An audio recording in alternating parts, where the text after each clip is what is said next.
Hello Copyritex, magandang araw po sa inyong lahat.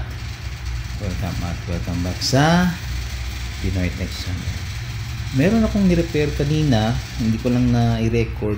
Ang problema is blurry. Ayan. Kung mapapansin niyo sa left side, ito yung blurred. Ayan, nag-overlap yung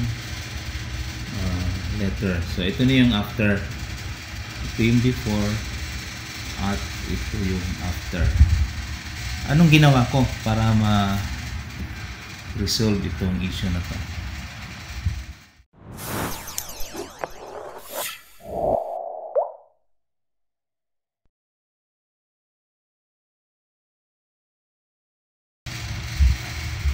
Okay guys, una, ang printer na to is Epson L120. So applicable din ito sa ibang L series like L360, L210, L220.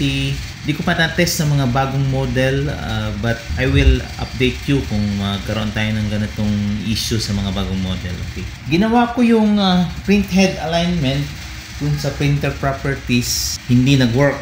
So ngayon, ang ginawa ko, pumunta ako sa service mode o sa adjustment tool ng Epson L120. So, punta tayo sa screen. Ayan. So, nandito tayo sa adjustment tool ng Epson L120. Ayan.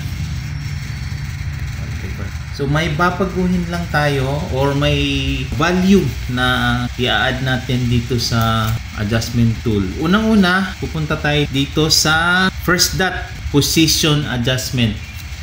Ito. So, double click natin yan. Tapos, ilagay natin ang value number 2. Ayan. And then, input. Ayan. So, communication error kasi nga hindi nakakonect sa printer yung ating tool. So, ito. Basta tandaan nyo lang to guys. Ang i-input nyo sa first dot position adjustment is number 2. Okay? And then, ang next is head angular adjustment. So, double click mo lang yan. And then, ang i-input mo dyan is number 5. And then, check input. Dapat magre-register yan doon sa printer. Okay? And then, next is yung by. Itong by the adjustment. Ayan. So, bali dalawa to. So, input natin dito sa black is VS01 or VSD1 is number 19. Ayan. And then sa VSD3 is number 12. And then dito naman sa color sa VSD1 15. And then dito naman sa VSD3 ng color is number 9. And then input. Ayan. So magre-register yan dun sa printer.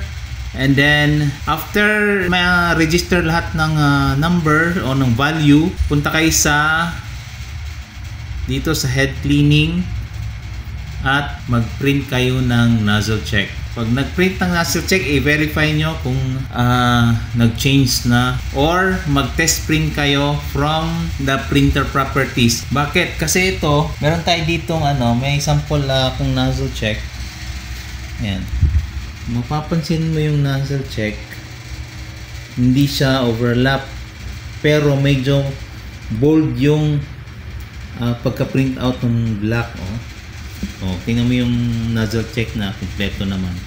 Pero yung pagka-print ng black text is bold. Unlike dito, ayan manipis. Saktong-sakto lang. So dito kayo mag-test print, mag-execute ng test print sa printer properties, tapos print test page. So mako-compare mo na yung output nung before at itong output nung after. So yun lang, tandaan nyo yung value na in-input ko o na i-input natin doon sa adjustment tool. para ma-resolve na yung problema ng blur or overlapping or bold output nung L120 nyo.